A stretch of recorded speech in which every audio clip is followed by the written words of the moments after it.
आज का हमारा टॉपिक है transport of carbon dioxide. 20 to 25% carbon dioxide gas carb amino haemoglobin के रूप में हीमोग्लोबिन द्वारा कैरी की जाती है। यह बाइंडिंग कार्बन डाइऑक्साइड के पार्शियल प्रेशर से रिलेटेड होती है। इस बाइंडिंग को ऑक्सीजन का जो पार्शियल प्रेशर होता है वह मुख्य रूप से यहाँ पर प्रभावित करता है, उसे अफेक्टेड करता है। जब टिश्यूज़ में कार्बन डाइऑक्साइड का पार्शियल प्रेशर हाई होता है और ऑक्सीजन का पार्शियल प्रेशर लो होता है तो कार्बन डाइऑक्साइड के अधिकांश मॉलिक्यूल्स जो है वो हीमोग्लोबिन से यहाँ पर ऐड हो जाते हैं। जबकि एल्वियोलाई में जब कार्बन डाइऑक्साइड का पार्शियल प्रेशर कम होता है और ऑक्सीजन का पार्शियल प्रेशर ज़्यादा होता है तो वहाँ पर कार्ब अमीनो हीमोग्लोबिन से कार्बन डाइऑक्साइड डिसएसोसिएट हो जाती है, मतलब कि उससे टूट जाती है। सीधी सी बात कहें तो जो कार्बन डाइऑक्साइड है जो कि टिश्यूज़ में हीमोग्लोबिन से बाउंड हुई थी वह एल्वियोलाई में डिलीवर कर दी जाती है। आरबीसीज़ के अंदर एंजाइम का एक बहुत हाई कंसंट्रेशन पाया जाता है, जैसे कि कार्बनिक एनहाइड्रेस एंजाइम, और प्लाज्मा में भी यह कंसंट्रेशन सेम होता है। यह एंजाइम नीचे दी गई जो रिएक्शन है उसे दोनों ही डायरेक्शंस में यहाँ पर परफॉर्म करता है। हम देख सकते हैं कार्बन डाइऑक्साइड प्लस H2O का जब एडिशन होता है कार्बोनिक एनहाइड्रेस एंजाइम की प्रेजेंस में तो वहाँ पर कार्बोनिक एसिड H2CO3 का फॉर्मेशन होता है। जब H2CO3 का कार्बनिक एनहाइड्रेस की प्रेजेंस में डीकम्पोजिशन होता है तो यहाँ पर बाइकार्बोनेट प्लस हाइड्रोजन आयन का फॉर्मेशन होता है। और जब यह रिएक्शन रिवर्स होती है तो बाइकार्बोनेट प्लस हाइड्रोजन आयन कार्बनिक एनहाइड्रेस एंजाइम की प्रेजेंस में ऐड होकर कार्बनिक एसिड बनाते हैं, मतलब कि H2CO3, और यह कार्बनिक एसिड कार्बोनिक एनहाइड्रेस एंजाइम्स की प्रेजेंस में यहाँ पर डीकम्पोजिशन शो करता है, यहाँ पर टूटता है और कार्बन डाइऑक्साइड और वाटर का मॉलिक्यूल बनाता है। तो यह रिएक्शंस जो है कार्बनिक एनहाइड्रेस एंजाइम्स की प्रेजेंस में यहाँ पर दोनों ही डायरेक्शंस में यहाँ पर रेगुलेट होती है। देखिए टिश्यू साइड पर जहाँ पर कार्बन डाइऑक्साइड का पार्शियल प्रेशर हाई होता है कैटाबॉलिज्म के कारण, उस जगह कार्बन डाइऑक्साइड जो है वो ब्लड में डिफ्यूज़ हो जाती है। ब्लड मतलब आरबीसीज और प्लाज्मा दोनों में वहाँ डिफ्यूज़ हो जाती है और HCO3 negative plus H plus positive ion के रूप में वहाँ पर हमें दिखती है। एल्वियोलर साइड जहाँ पर कार्बन डाइऑक्साइड का पार्शियल प्रेशर कम होता है वहाँ पर यही जो रिएक्शन है अपोजिट डायरेक्शन में प्रोसीड होती है और कार्बन डाइऑक्साइड और वाटर के मॉलिक्यूल का फॉर्मेशन होता है। जैसा कि मैंने अभी आपको ऊपर वाली जो रिएक्शन थी उसमें आपको बताया था कि किस तरीके से दोनों दिशाओं में ये रिएक्शन चलती है।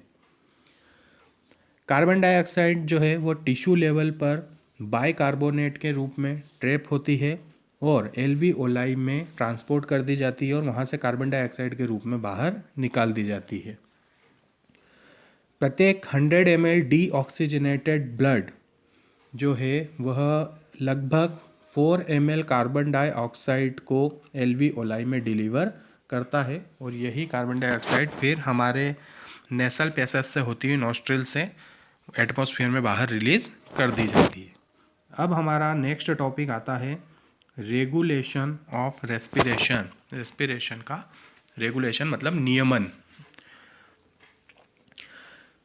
देखिए ह्यूमन के जो बॉडी टिश्यूज़ होते हैं उन बॉडी टिश्यूज़ की डिमांड के अकॉर्डिंग जो रेस्पिरेटरी रिदम है उसे मेंटेन और मॉडरेट करने की जो एक महत्वपूर्ण योग्यता, मतलब एक सिग्निफिकेंट एबिलिटी जो है वो ह्यूमन में पाई जाती है। यह न्यूरल सिस्टम के द्वारा यहाँ पर परफॉर्म होती है। देखिए, जो ब्रेन का मेड्यूलर रीजन होता है, उस मेड्यूलर रीजन में एक स्पेशलाइज्ड सेंटर प्रेजेंट होता है, जिसे कि हम रेस्पायरेटरी रिदम सेंटर के नाम से जानते हैं, और यह रेगुलेशन के लिए रिस्पॉन्सिबल होता है, मतलब रेस्पिरेशन के रेगुलेशन के लिए ये जिम्मेदार होता है।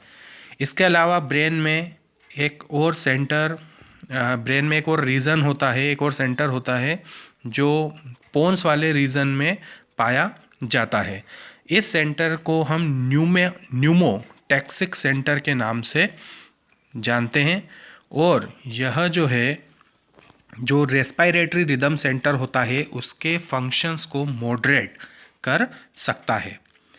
देखिए, यह सेंटर, इस सेंटर से न्यूरल सिग्नल इंस्पायरेशन के ड्यूरेशन को कम कर सकते हैं, जिससे कि जो रेस्पायरेटरी रेट होती है वो यहाँ पर चेंज हो जाती है।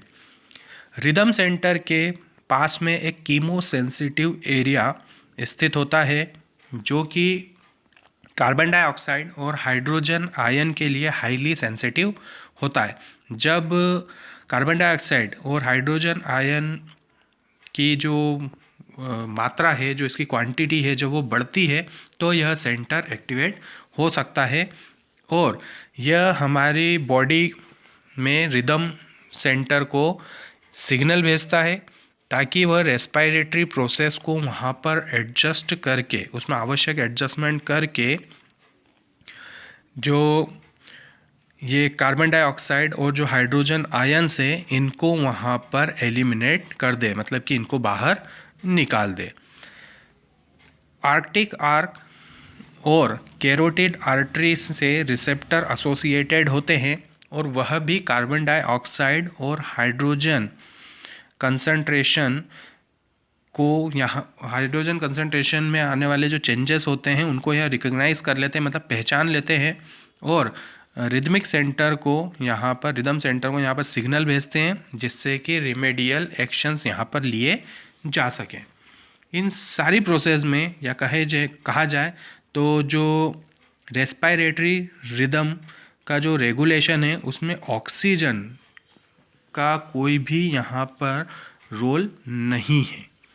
चलिए, अब हम आगे चलते हैं हमारे नेक्स्ट टॉपिक पर, disorders of respiratory system. Respiratory system के क्या क्या डिसऑर्डर्स होते हैं। Number 1, asthma.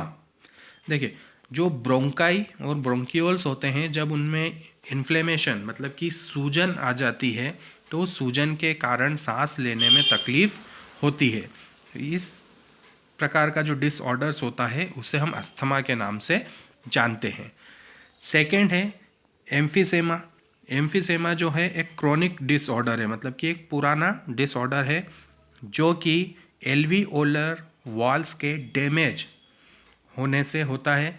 और जब एल्वियोलर वॉल डैमेज होती है, तो उससे जो रेस्पायरेटरी सरफेस है, उसका जो क्षेत्र है वो कम हो जाता है, और जब रेस्पायरेटरी सरफेस कम हो जाती है एल्वियोलर वॉल्स के डैमेज होने के कारण, तो एम्फीसेमा टाइप का डिसऑर्डर हमें देखने को मिलता है।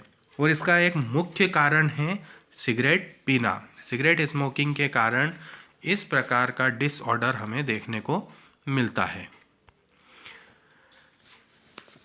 नेक्स्ट डिसऑर्डर है हमारा ऑक्यूपेशनल रेस्पायरेटरी डिसऑर्डर। देखिए, कुछ इंडस्ट्रीज़ में जहाँ पर स्टोन को तोड़ा जाता है, उन्हें पीसा जाता है, मतलब स्टोन ब्रेकिंग और ग्राइंडिंग होती है, वहाँ पर बहुत सारी डस्ट प्रोड्यूस होती है, बहुत सारी धूल वहाँ बनती है, जिसके कारण हमारी बॉडी का जो डिफेंस मैकेनिज्म है वो सही तरीके से कार्य नहीं कर पाता है।